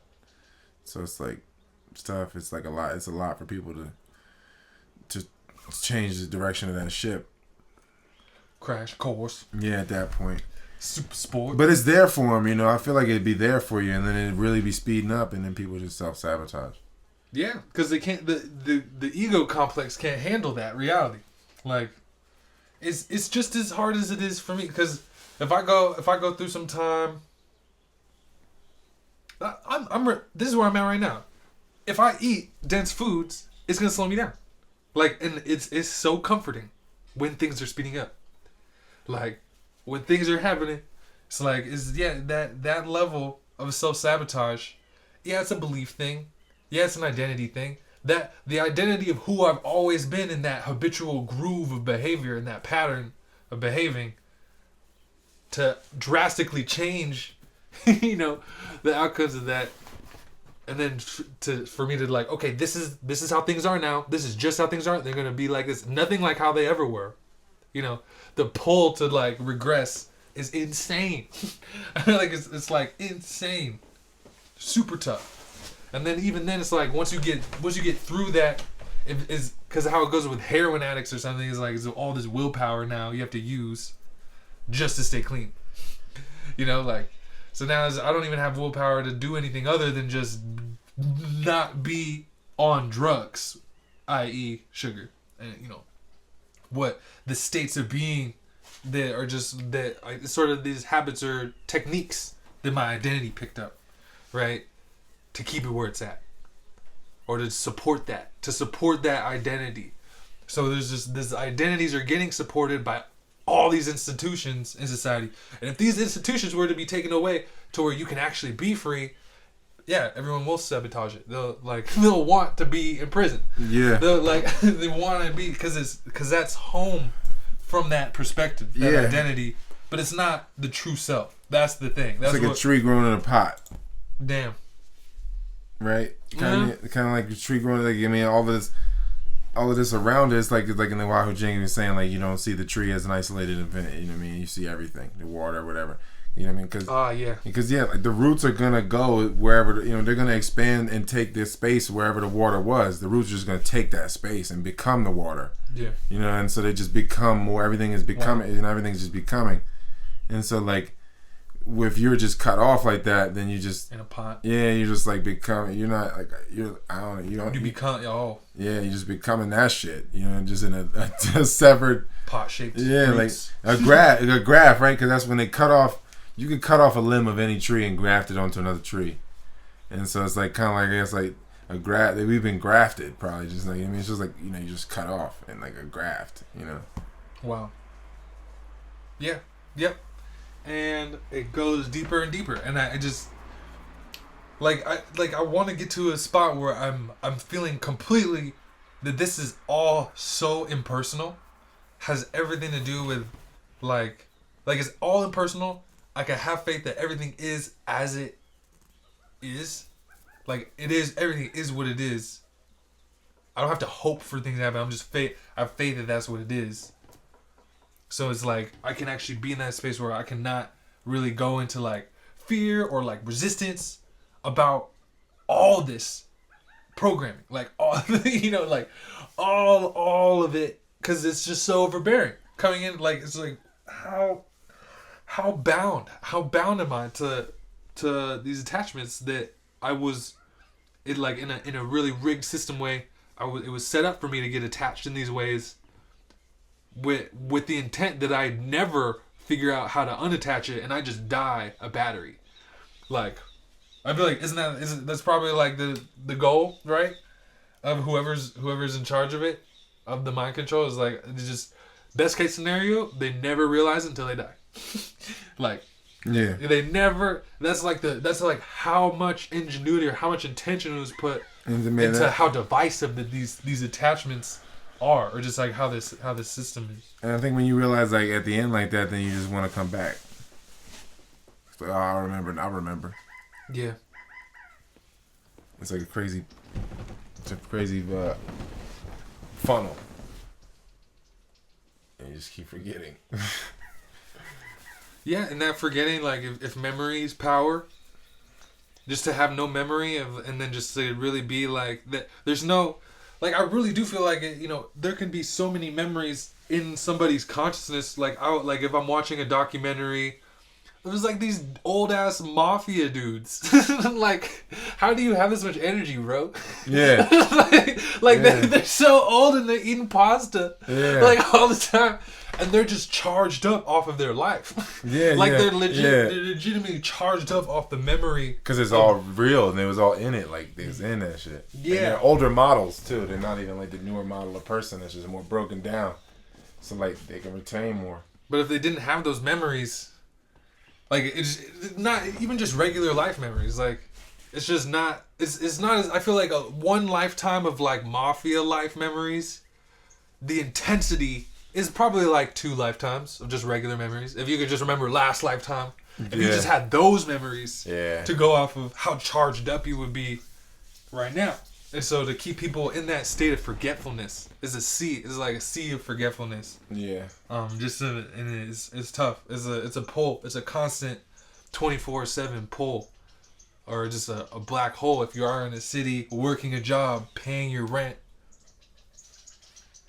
it's constantly going at you to make sure you forget that you're everything.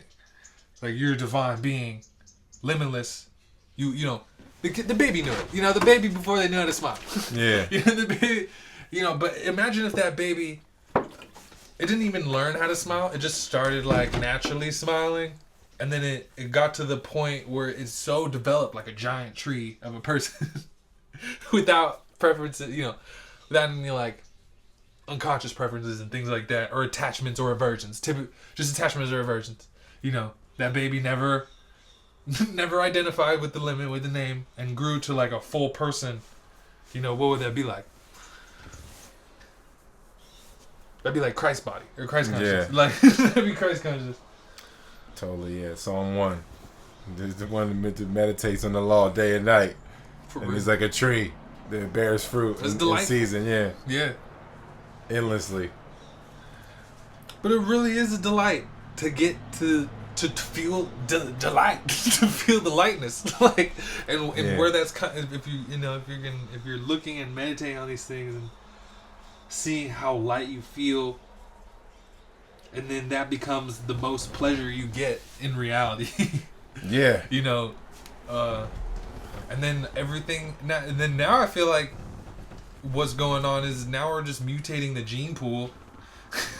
Like the gene pool is getting mutated, and even things like even just how sexualities, the sexual force of humans can be used for creativity.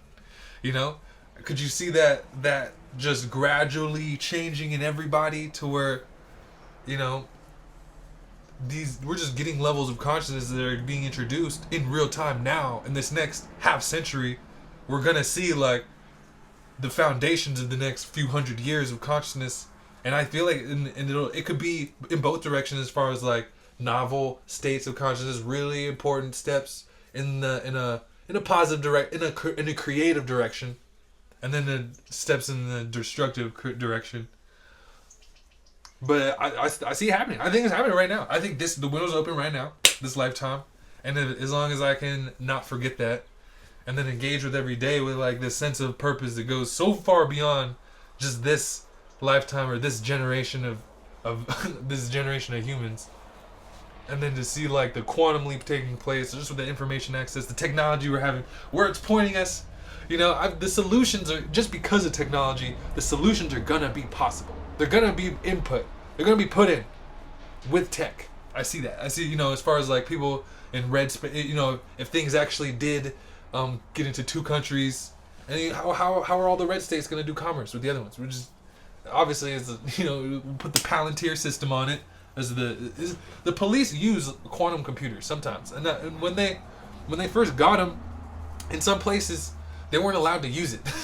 Like you can't turn this on for anything. You can't if you want to solve a certain problem or something like that, then yeah. But it's like a Palantir system to find solutions. Just one example. Just examples. Funny, man, because I just posted it today. I was like, Minority Report was a documentary.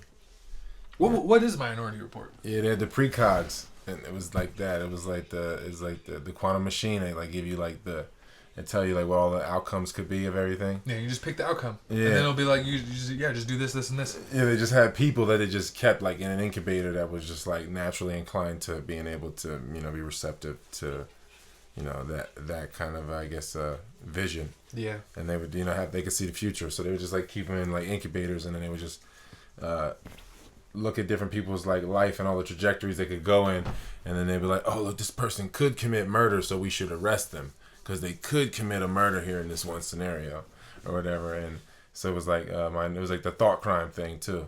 Huh. You know what I mean? Like, wow. Yeah, so it was crazy. Like with Minority Report, that's funny, man. Yeah, it's like quantum computing. They just had human computers, and it was just like, oh, this way he's probably gonna do. That's what's getting me to the point that, like, I feel like that specific thing has been going on for so many centuries.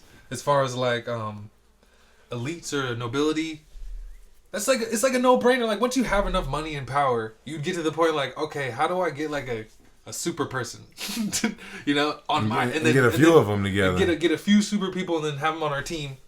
Whether it's Hitler with fucking his paranormal unit, or goddamn Queen Elizabeth with fucking John D. Yeah. It's just like, it's not, John D is not even like that. I mean, but yeah, wouldn't you just like have get people together to just like raise like a really advanced person, and then that's probably just what's been running societies for a long time. They just consult that person. I don't know. I mean, J.P. Morgan said, that millionaires don't know astrology, billionaires do. And I'd be always thinking like, man, J.P. Morgan, man, who the fuck taught you astrology? Somebody taught you that shit. You know what I mean? I know it wasn't one of y'all. You know what I mean? One of you, whatever. It was somebody, you were getting, you know what I mean? It wasn't no banker or whatever. Somebody taught this motherfucker, you know what I mean? And it's like, whoever, like they be knowing, they be having that whole shit. Like, it's like a fraternity, man. It really is. Like just using the cosmic info, not the cosmic info, but parts of it.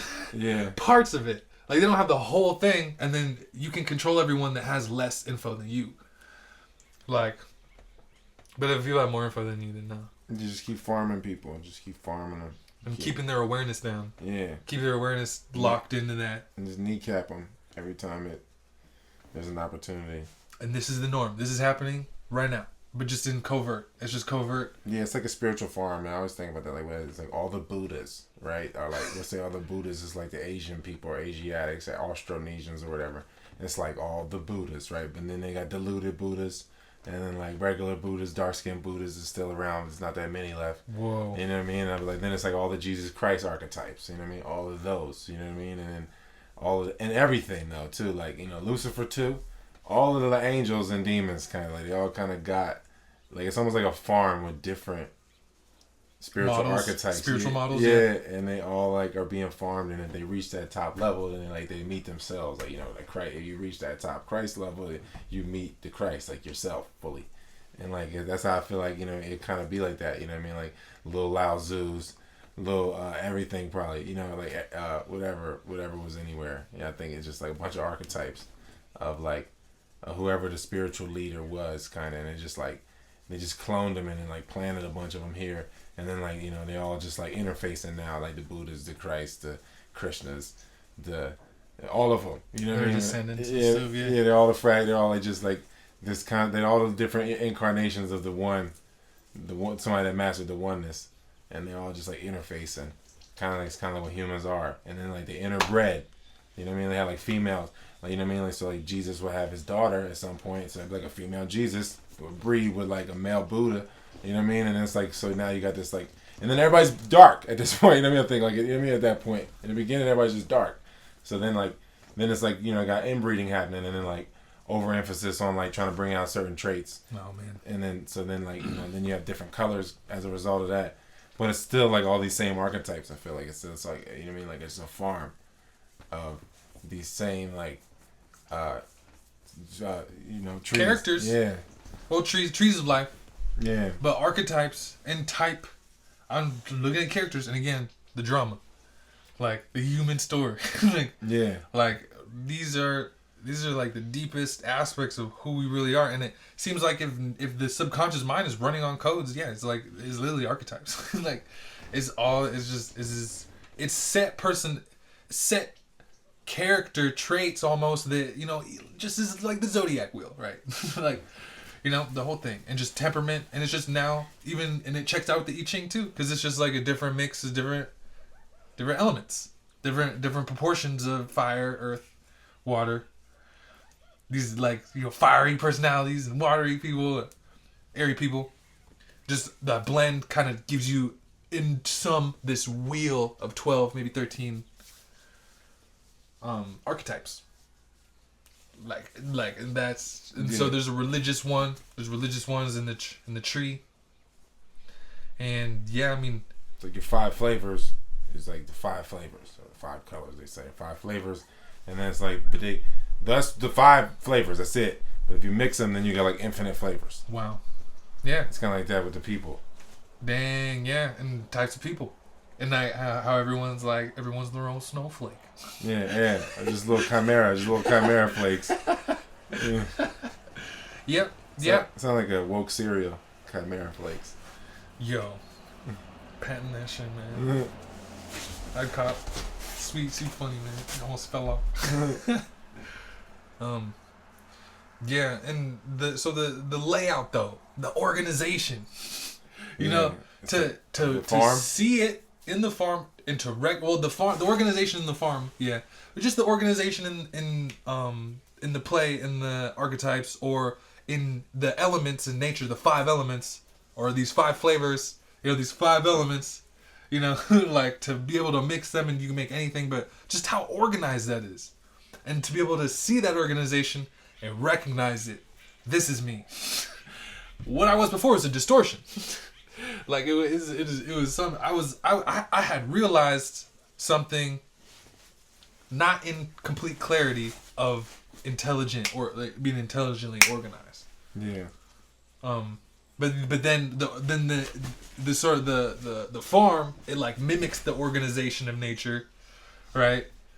It's just mimicking how organized nature is to organize the farm and farming humans. Yeah. And that's how that's where all of its functionality will ever come from. I feel like. Yep.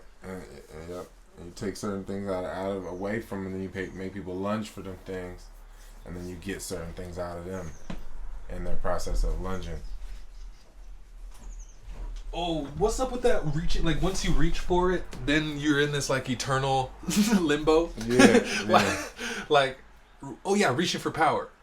Yeah. Like if there was this all-powerful being that was powerful in stillness. Why would I reach you? Why would you reach? Why would Yeah. you? Yeah. Yeah. But once you do reach, it literally is like this stasis of imbalance that just drains you to the end. Yeah. Yeah. Yeah, it's like, you got to use power to reach. So you're losing power every time you grab for it. So it's, you never have enough because you're always using the power to get the power. And it's like you never just like be in the power. And that's what can't be found out by in a society where you're supposed to be dependent on someone else's power, whether it be a religion or an institution or a school. It's just like Outsourcing. Yeah, the whole thing. It's just completely. We're just like letting other groups of people complete what we not what we should be doing, but it's completing our actions for us as far as like educating us when we could educate ourselves. And it's like putting a head on our heads. Yeah, worshiping that. And so that's just the number one thing. Don't let them find out that they just by being themselves can have all the power that they think that they need us for. Yeah. It's you definitely it's just like reaching for while your seats recline. It doesn't make any, you're just constantly always gonna need to feel like, it's spinning your wheels, man. And if you don't do it from the inside out, it'll never feel, you'll be exhausted anyway once you get whatever you was looking for. Every time you'll be exhausted, and then you do shit. And then I guess whatever you was striving for is you do it in a way where you're like, damn, I know I'm exhausted. And so then it just keeps messing up the cycle, like, cause you like can't even enjoy it. Could you imagine doing that all the way to the end? And then you realize like, oh, I wasted my time. Yeah. I legit should have been focused on taking it in. But I got caught up in reaching. Yeah. Like the frustration. That was like one of my earlier like motives, was that nightmare of like dying with regrets like that.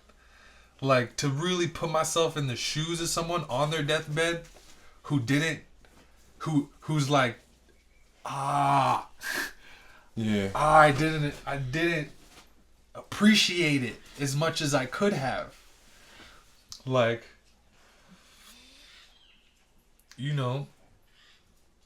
that's got to be one of the worst things that you could do on this planet. Yeah. It's like be at the end and like oh man. Yeah, and then you don't know, like, when if it's the end for somebody else, and then you gotta be like, damn, that was it. I should have been like this with them. I was just distracted by this. And now I can't even go back. I can't even go back. Like, this gotta be so frustrating. Yeah, because at the end you probably just be like, fuck it, I'm done. But for everybody else on the way, and then they die, you'd be probably feeling more worse than when you die. Because when you die, it's like, fuck it, I'm done. I'm done with this thing. Like, all out.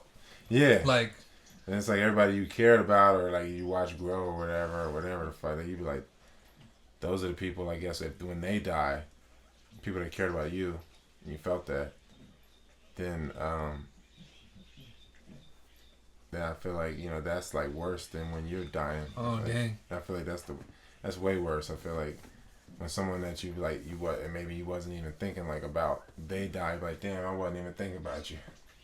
Or whatever. I just wouldn't think that you would die. Yeah. I just was taking it for granted. It's not that I don't think. It just be like, damn, man, it really could happen at any time. I really can't control other people dying. I can control how I feel about it or how I process it, but that's gonna happen in the whole process. So it's like just like dealing with those speed bumps. You know what I mean? It's like it's tough. You know, especially for people really close. Yeah, like you never know when your last convo could be. Yeah. With that person. Yeah. And yeah, it's just all really important checks to just, so we can align with the moment even more, to be sincere and I feel like there's levels of sincerity I have yet to even like witness out of myself. Like I can't. I'm it's funny because I'm uncomfortable with the unknown of who I'm gonna be. Okay, laptop shut off, but hey, there's no telling. There's really just no telling on how we can actually just engage more intelligently. It's back on? Yeah. Okay. Yeah. There's no telling just how really sincere and real with myself that I'm gonna be in the parts of my development that I just can't fathom yet, but it's possible. I just feel like it is possible. It's just through these experiences of just experience, whatever experiences, however fucked up that they seem. Yeah, it's just like that you make the thing that fixes it like such an absolute not an option. It's absolutely not an option. Like 9 out of 10 times, like that's absolutely not an option. I'm not doing that, and then you like disregard that as an option for so long, and then you don't even remember it as an option. I feel like then you just like, man, life is just like a jam. And then just to be in it, and then just accept it, and like be apathetic about it. It's just like if you like the shock of someone else dying or a near-death experience, or a motivational speech. I don't know, but like what else is gonna like actually be enough to get people to change that trajectory and how they meet the moment, how they meet life. Yeah. Ah, man, I mean, some people never learn. I feel like some people really never learn. I guess as a parent at some level, because you see people die without having cultivated themselves or realizing themselves in certain ways, and I guess some people just never learn, or they were only supposed to learn what they were supposed to learn, or whatever. I don't know. It's probably that. Yeah, it's probably the second one. From where I'm standing, yeah. Yeah. Well, yeah. From my reality, maybe they're still alive in their reality and they just kept learning. I don't know, but yeah, I feel like it's that's kind of what it is. Well, I'm learning a fuck ton. This is just so much. Like once once I'm realizing like this is the main channel. Like what? Because there's not like a main channel for life. We come here and just enjoy life. Like number one. Yeah, but that means like learning, though. Boom. Yeah. It's just then to like be in there and like to be constantly learning, and then learn how to learn. Like to actually learn how to learn at other rates. Yeah. Once you get on that track, it's like shit. Can't really get off. Yeah, if you get off, it sucks. Yeah, then you can just apply that with that way you can translate things, information and stuff, to where you can learn things, and then you just like you constantly master different things. And it's like they all build on each other. Yeah. Like once you master one thing, master the next thing. It's like, this is like the other thing. More confidence. And then you get the next one. It's like, this is like the other. It's like, oh. So anything that comes in your life, you're like, oh man, this is just like that. Boom. Well, yeah. So that's recognizing the patterns. You're seeing the patterns, recognize it, and then you can, do what you got to do. From from that more enlightened perspective, that cosmological point of view, that's not weighed down as much by the emotional body, or the emotionalism, or the sensualism. Yeah. Yeah, it's a constant pull to be sensual. The body, you know what I mean? As it's like taking things in, it's just responding in that way, and then you just, the more you pad your nervous system, the less it just responds in knee-jerk ways. And you catch it in the process of it. You know, well, that was, you know, let me catch my breath real quick and don't let this adrenaline hit my body. And then everything just changes. I feel like the response system all changes, and then life starts communicating with you different.